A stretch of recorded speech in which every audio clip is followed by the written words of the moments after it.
Problems ہوئی ہوتی ہیں، جس کی وجہ سے بعد میں ان بچوں کا یا تو سر چھوٹا ہوتا ہے، یا انہیں آکسیجن دماغ کو نہیں ملی ہوتی، یا پیدائشی طور پر دماغ کو نقص ہوتا ہے، یا ایسی برین کو ایسی انسلٹ ہو جاتی ہے جس کے بعد وہ بچہ پھر عمر بھر کے لیے معذور ہو جاتا ہے۔ ان بچوں کو سی پی چائلڈ کہا جاتا ہے، اور یہ ایک انتہائی تکلیف دہ عمل سے مسلسل گزرتے رہتے ہیں۔ جو ٹیک ہوم میسج ہے وہ یہ ہے کہ چاہے ڈلیوری ہو یا سیزیرین سیکشن ہو، اس کے ریزلٹس اچھے ہونے چاہیے، اور ماں اور بچہ دونوں سیف ہونے چاہیے، اور ایک صحت مند بچہ پیدا ہونا چاہیے۔ کچھ پرابلمز ہیں، تو جیسے میں نے آپ سے ذکر کیا کہ بچے کا سائز بڑا ہے، یہ پیدائشی نقص ہیں، یا ملٹیپل جسٹیشنز ہیں، ٹوئنز ہیں، یا اس کا دل کی دھڑکن ٹھیک نہیں ہے، یا وہ پخانہ پیٹ کے اندر کر گیا ہے، یا اور بہت سارے پرابلمس ہیں۔ اس کے علاوہ بھی بہت سارے انڈیکیشنز ہیں۔ سم ٹائمز جو بچے کی جو کارڈ ہوتی ہے، امبلائکل کارڈ، بچے کی گردن کی گرد لپٹی ہوتی ہے، کارڈ اراؤنڈ دا نیک ہے، اس میں بھی سیزیرین سیف موڈ ہے۔ اسی طرح جو بریچ پریزنٹیشن بچہ الٹا ہے، اس میں بھی سیزیرین سیف موڈ ہے۔ تو ان ساری چیزوں کو دیکھ کے ڈیسیژن لیا جاتا ہے۔ اور میں تمام لوگوں سے کہنا چاہوں گا کہ آپ کی جو بھی گائنوکالوجسٹ ہیں، ٹرسٹ یور گائنوکالوجسٹ، ان پہ ٹرسٹ کریں، وہ آپ کے لیے بہتر فیصلہ کر رہی ہوتی ہیں۔ آپ ماں اور بچے دونوں کی صحت کے لیے ڈیسیژن ان کا ہوتا ہے، اور جو ان کا ڈیسیژن ہوتا ہے وہ آپ کے بیسٹ انٹرسٹ میں ہوتا ہے۔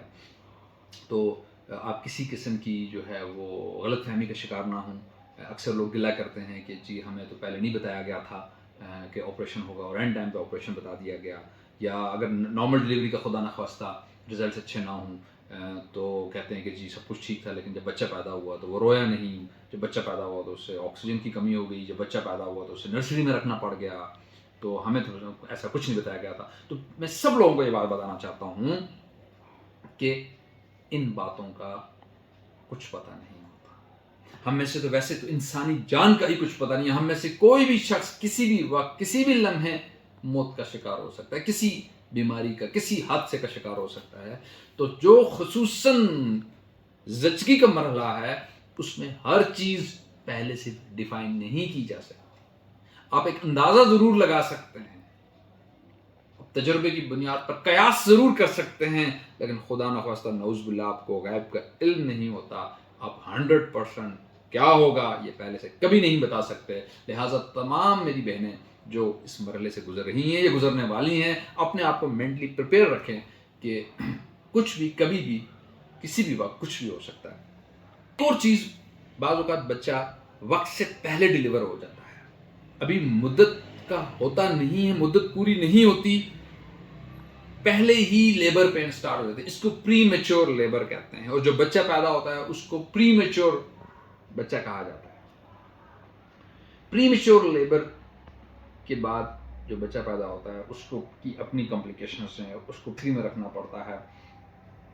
اس پہ ایک سیپریٹ ویڈیو بناؤں گا جس میں میں پری میچور بچے کی پریشانیاں اور اس کی مشکلات کا آپ سے ذکر کروں گا، اور آپ کو سکھاؤں گا کہ پری میچور بچوں کی نگہداشت کیسے بہترین انداز سے آپ نے خود کرنی ہے۔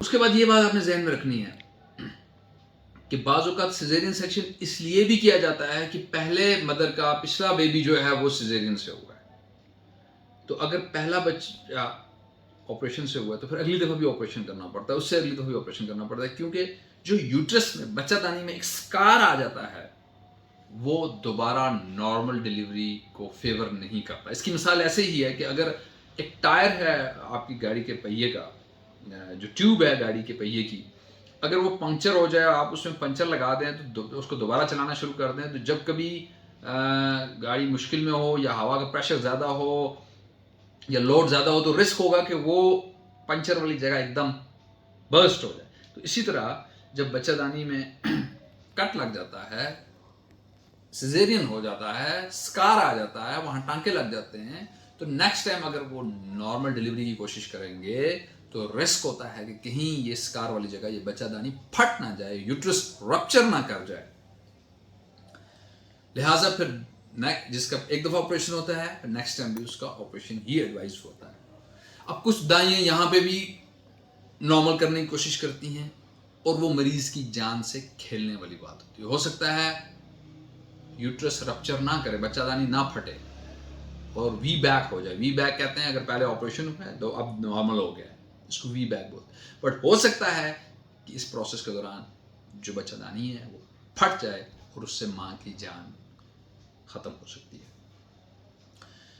اس کے بعد بہت سے لوگ کہتے ہیں کہ ڈاکٹر صاحب ٹھیک ٹھاک ہمارا بچہ پیدا ہوا, نارمل ڈلیوری ہوئی, سب کچھ ٹھیک ہوا, بٹ اس کے بعد بچے کی پیدائش کے بعد ماں کو اچانک خون آنا شروع ہو گیا, اور اتنا زیادہ آیا کہ ہمیں 10 بوتلیں خون کی لگانی پڑی, اور اینڈ پہ ماں نہیں بچی, اس کی ڈیتھ ہو گئی. تو یہ چیز بھی ذہن میں رکھیں کہ چاہے بچہ نارمل پیدا ہوتا ہے یا آپریشن کے بعد کے ذریعے پیدا ہوتا ہے, بچے کی ولادت کے بعد ماں کو ایک دم سے کبھی بھی کسی بھی وقت امیجیٹلی خون جاری ہو سکتا ہے. اس کو پوسٹ پارٹم ہیمریج کہتے ہیں, اور پوسٹ پارٹم ہیمریج کوئی پہلے سے نہیں بتا سکتا کہ کس خاتون کو پوسٹ پارٹم ہیمریج ہوگی اور کس کو نہیں ہوگی. پوسٹ پارٹم ہیمریج میں ماں کو بچہ دانی کے راستے بہت زیادہ خون آنا شروع ہو جاتا ہے, کیونکہ جو یوٹرس ہوتا ہے وہ بعضوں کا کانٹیکٹ نہیں کر پاتا قدرتی عمل کے ذریعے سے. اس میں کسی کا نہ تو خاتون کا کوئی اس میں رول ہوتا ہے, نہ کوئی ڈاکٹر کا کوئی قصور ہوتا ہے. وہ ایک قدرتی عمل کے ذریعے سے خون چل پڑتا ہے, اور بعضوں کا اتنا بہتا ہے کہ ماں کی ڈیتھ ہو جاتی ہے, اور بعضوں کا ود ان منٹس ڈیتھ ہو جاتی ہے. اس کو پوسٹ پارٹم ہیمریج کہتے ہیں. انفیکٹ زچگی کے دوران جو سب سے بڑا رسک ہے وہ یہی ہوتا ہے جسے پوسٹ پارٹم ہیمریج کہتے ہیں, جس میں ماں منٹوں میں اپنی جان گنوا بیٹھتی ہے. تو ماں کے پاؤں کے نیچے اللہ میاں نے جنت رکھی ہے. اس کی ایک بہت بڑی وجہ یہ بھی ہے کہ زچگی کے دوران اور حمل کے دوران ماں جن تکلیفوں کو سہتی ہے, اس ان تکلیفوں کی وجہ سے اللہ تعالیٰ نے ماں کا مقام بہت بلند رکھا ہے. امید ہے کہ آج کی اس ویڈیو سے آپ کو نارمل ڈیلیوری اور سیزیرین سیکشن کا فرق پتہ لگا ہوگا. اوور آل میری آپ کو یہ ایڈوائس ہوگی کہ جہاں رسک ہو, جہاں بچے کو رسک ہو, ماں کو رسک ہو, بچہ کم مدت کا ہے, ایک سے زیادہ بچہ ہے, بچے میں کوئی پیدائشی نقص ہے, کوئی پرابلمز ہیں, اگر آپ کو ان چیزوں کو پہلے سے پتہ لگ گیا ہے تو go for caesarean section. Overall caesarean safe mode ہے ڈلیوری کی, کنٹرول انوائرمنٹ میں ہوتا ہے, آپ کو ڈیٹ ٹائم کا پتہ ہوتا ہے, آپ کا گائنیکالوجسٹ, آپ کا اینستھیٹسٹ, آپ کی پوری ٹیم پہلے سے ریڈی ہوتی ہے, مینٹلی پریپیئر ہوتے ہیں. کوئی پرابلم ہو تو اس سے وہ ٹیکل کرتے ہیں. اور پلیز ایک چیز اور جو میں آپ کو ایڈوائز کرنا چاہتا ہوں وہ یہ کہ جب کبھی نارمل ڈیلیوری ہو یا آپریشن ہو تو اس کے بعد بچے کو ایک دفعہ بچوں کے ڈاکٹر کو ضرور دکھائیں. اور اگر ڈیلیوری یا جو سیزیرین سیکشن ہے وہ ہائی رسک ہے تو پھر وہاں بچے کے ڈاکٹر کا ہونا بھی بہت ضروری ہے, کہ اگر خدا نخواستہ بعد میں بچے کو کوئی پرابلم ہوتا ہے تو بچوں کا ڈاکٹر اس کو دیکھ سکے اور بر وقت کوئی فیصلہ کر سکے. امید ہے آپ کی اس ویڈیو سے آپ کو بہت فائدہ ہوا ہوگا. انشاءاللہ آئندہ کسی ویڈیو میں دوبارہ آپ سے ملاقات ہوگی. اگر آپ ایسے ہی مفید ویڈیوز سے مزید فائدہ اٹھانا چاہتے ہیں تو میرے یوٹیوب چینل کو آپ سبسکرائب کریں, اور اس کو صدقہ جاریہ سمجھ کے میں یہ ویڈیوز بناتا ہوں تاکہ میں دوسروں کی زندگیوں میں آسانیاں بانٹ سکوں. بیکاز آئی بلیو کہ جو دوسروں کی زندگی میں آسانی بانٹتا ہے اللہ تعالیٰ اس کی زندگی میں آسانی بانٹتا ہے.